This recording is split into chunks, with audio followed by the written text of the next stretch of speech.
My name is Meline Carter, and the day my family fell apart began in my mother's bright, cheerful kitchen. A place that looked warm but felt anything but.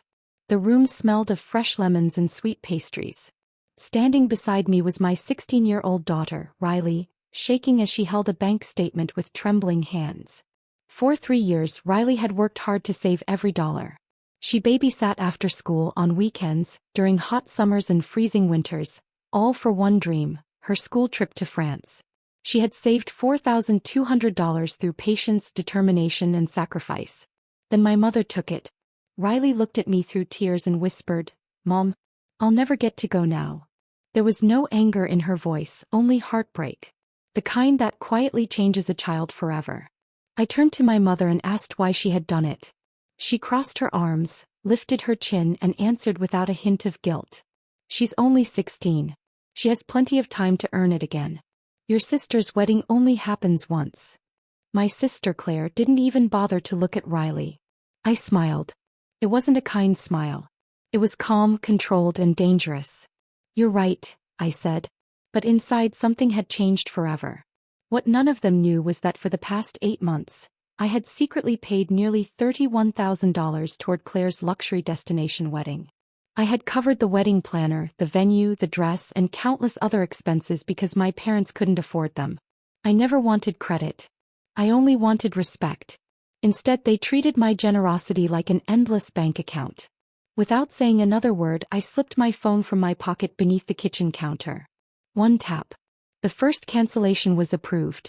At that moment, Claire's perfect wedding quietly began to fall apart. And no one in that kitchen had any idea the ground beneath them had already started to shift. The room suddenly felt smaller. My mother casually poured iced tea as if nothing had happened, the ice cubes clinking against the glass. Riley stood close to me, gripping the edge of my blouse, trying not to cry.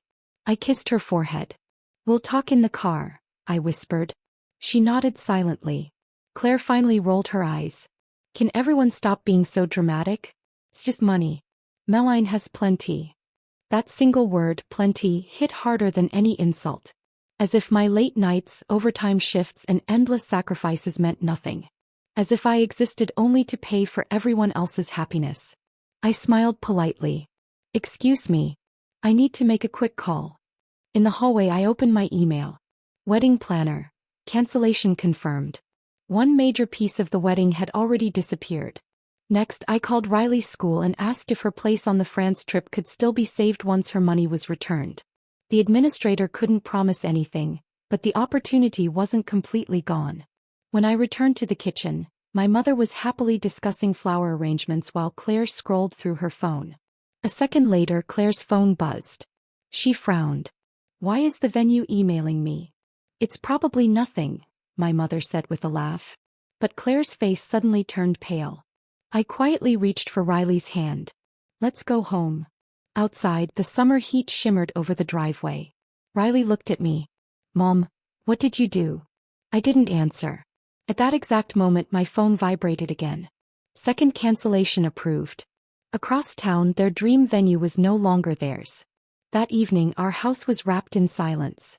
Riley sat on the couch with her laptop open, staring at pictures of Paris. The Eiffel Tower glowing at sunset, quiet cafes, and old stone streets. She looked at the screen as though she was saying goodbye to a dream. Meanwhile, I spread receipts and contracts across the dining table. Every payment. Every invoice. Every dollar I had spent on Claire's wedding without ever hearing a simple thank you. Then my phone rang. "Claire." I ignored it. She called again. And again. On the third call, I answered. "What did you do?" she demanded. "I canceled the wedding planner," I replied calmly. Silence. "You can't do that." "It's your wedding," I answered. "It should have been your responsibility from the beginning." I heard my mother grab the phone. "Meline, fix this right now." I looked at Riley. She was watching me with hopeful eyes. "I am fixing something," I said softly. "Just not your wedding." Then I ended the call.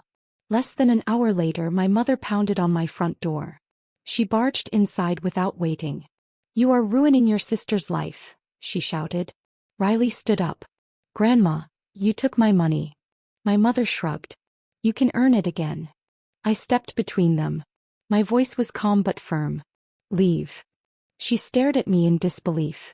She had never heard me speak to her that way before. At the door she hissed, "You'll regret this." I calmly closed the door. Then I opened my laptop. A new email appeared. Catering cancellation confirmed. Another piece of the wedding was gone.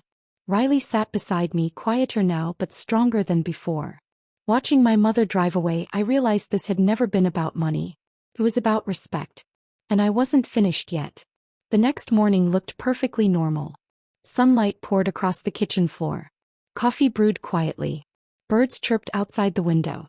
Riley hugged me before leaving for school. She held on a little longer than usual. "You're still my hero," she whispered. I watched her walk down the driveway with her head held high, even though I knew her heart still hurt. As soon as the front door closed, my phone exploded with messages. Relatives accused me of being jealous. Cousins called me selfish and unstable. My mother had already spread her version of the story. Meline is destroying the family. Meline is ruining Claire's wedding. Then Claire posted a dramatic message online. Betrayal hurts the most when it comes from family. I didn't argue. I didn't defend myself. I simply opened my email and contacted the luxury boutique holding Claire's custom wedding dress.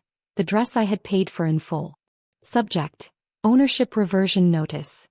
A few minutes later, the confirmation arrived. Another expensive part of Claire's dream wedding was gone. My mother's voice cracked as she called. She cried real tears, but this time they felt more like a weapon than sorrow. "You're humiliating us," she said. "People are talking." "Good," I answered quietly. That afternoon, Riley's school called with unexpected news. If the missing $4,200 was returned within the next 48 hours, her place on the France trip could still be saved. I didn't argue with anyone. Instead, I invited my mother to dinner. "Come over tonight," I said. "Let's talk like adults." She accepted immediately, certain I had finally given in. By evening, the house smelled of rosemary chicken and fresh bread. At exactly 7:03 p.m., her heels clicked across my hardwood floor. I placed a thick folder in front of her. Inside were every receipt, every contract, and every payment I had made for Claire's wedding. Her face turned pale. Just then my phone buzzed. "Music vendor, cancellation confirmed." She looked from the screen to me. For the first time in years. My mother looked afraid. Dinner sat untouched between us while steam drifted toward the ceiling. A few minutes later, Claire rushed through the front door, breathing hard, mascara streaked from crying. "You have to fix this," she demanded before she even said hello. I calmly poured myself a glass of wine. "Sit." She rolled her eyes but obeyed. I slid another folder across the table. Invoices. Contracts. Payment confirmations. Every document carried one name. "You didn't pay for any of this," I said. "I did." My mother stared at the papers. We didn't know. You never asked." At that moment, Riley came downstairs with her backpack still over one shoulder. She quietly stood beside me. No one could pretend she wasn't part of this anymore. Claire let out a bitter laugh. "So this is all because Mom borrowed a little money? You're acting like a child." I looked directly into her eyes. "I'm not punishing you. I'm simply stepping away." Then I placed Riley's bank statement on the table. Silence filled the room. My phone buzzed again. "Photographer, cancellation confirmed." Claire grabbed her phone with shaking hands. She watched her wedding fall apart in real time. Tears finally rolled down her face. "You can't do this," she whispered. For a brief moment I felt sorry for her. Then I remembered Riley's tears. I already did. My mother slowly looked up. "What do you want?" I turned toward Riley before answering. "I want her $4,200 returned tonight. And I want a sincere apology." Claire started to protest. Without saying a word, I laid my phone on the table. The screen showed several more pending cancellations. She swallowed hard. Outside, the streetlights flickered on. Inside, the power had completely shifted. Less than an hour later, Riley's phone lit up. "Deposit received. $4,200. She stared at the screen before covering her mouth with both hands. Then she ran into my arms. I hugged her tightly. For the first time in days, the weight inside my chest finally eased. My mother quietly apologized. Her eyes stayed lowered. Claire apologized too, although resentment still lingered beneath her words. I accepted both apologies. But then I did something neither of them expected. I restored nothing. Not the planner. Not the venue. Not the photographer. Not a single vendor. My mother looked stunned. But you got what you wanted. I got what my daughter deserved, I replied. Your wedding is still your responsibility. Claire shook her head. So this was revenge. I almost smiled. No. This is called boundaries. That night, Riley fell asleep on the couch with her phone in her hand, smiling even in her dreams. The next morning, I officially confirmed her place on the France trip. When I told her the news, she screamed into a pillow before laughing and crying at the same time. Meanwhile, my phone never stopped ringing. Wedding vendors offered discounts. Friends begged me to reconsider. Relatives insisted I should keep the peace. I ignored every call. Instead, I sent one simple message to the family group chat. The wedding is yours to rebuild without me. The replies exploded with blame, anger, and guilt. I muted the conversation. 2 hours later, Claire appeared on my front porch carrying a garment bag. She looked exhausted. I'll pay you back, she whispered. Every dollar. I looked at her for a long moment. Then I gently shook my head. No. She sat on my front steps and cried. For the first time in my life. I didn't rescue her. Sometimes silence teaches lessons that words never can. 2 weeks later, Riley left for France. At the airport, she squeezed my hand until my fingers hurt. Just before disappearing through security, she turned around one last time and smiled. She looked happier, stronger, more confident than I had ever seen her. I watched her disappear into the crowd with tears in my eyes. On the drive home, my phone kept buzzing. Claire had managed to rebuild her wedding with a smaller venue, a simpler menu, and far fewer luxuries. Family members still begged me to help. I never answered. Instead, I opened an old box of family photographs. Holiday dinners. Birthday parties. Vacations. In almost every picture, I stood quietly at the edge while Claire stood proudly in the center. Even Riley had spent years smiling politely while being overlooked. I didn't destroy the photos. I simply closed the box and placed it back on the shelf. That evening, my mother came to visit again. She handed me an envelope. Inside was a handwritten apology. This time there were no excuses.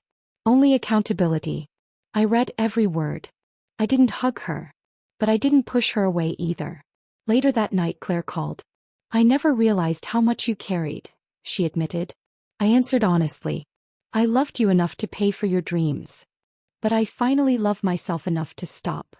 That evening, Riley sent me her first picture from Paris. The Eiffel Tower glowed beneath the golden sunset.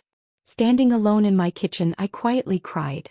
Not because I was relieved, because I finally understood.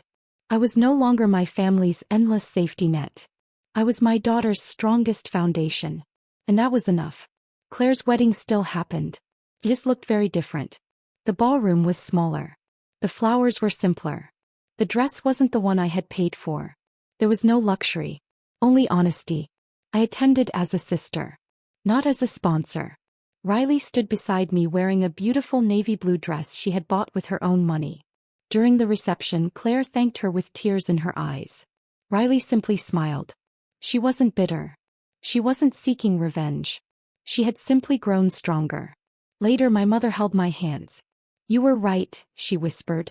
I squeezed her hands once before letting go. Nothing more needed to be said. Driving home through the rain, Riley rested her head against my shoulder. You didn't embarrass anyone, she said softly. You just stopped letting them ignore us. I smiled and kissed the top of her head. At home, I placed her photo of the Eiffel Tower on the refrigerator where everyone could see it. Then I opened my notebook and wrote one sentence. Love without boundaries is not love. Months passed. My mother started therapy. Claire slowly repaid every dollar she owed, not only with money but with respect. She asked instead of expected. She listened instead of demanded. She accepted responsibility instead of making excuses. But the biggest change was Riley. She came home from France more confident than ever. She spoke up. She believed in herself. She never apologized for taking up space. And I changed too. I learned that real strength doesn't come from anger. It comes from consistency. Kindness can still be firm. Silence can still be powerful. One rainy evening, Riley and I sat together editing videos from her trip. We laughed until our stomachs hurt while planning our next adventure. I wrapped my arm around her and realized something I had never truly felt before. No guilt. No fear. No obligation. Only peace. The kind of peace that comes when you finally choose respect. For yourself and for the people who matter most.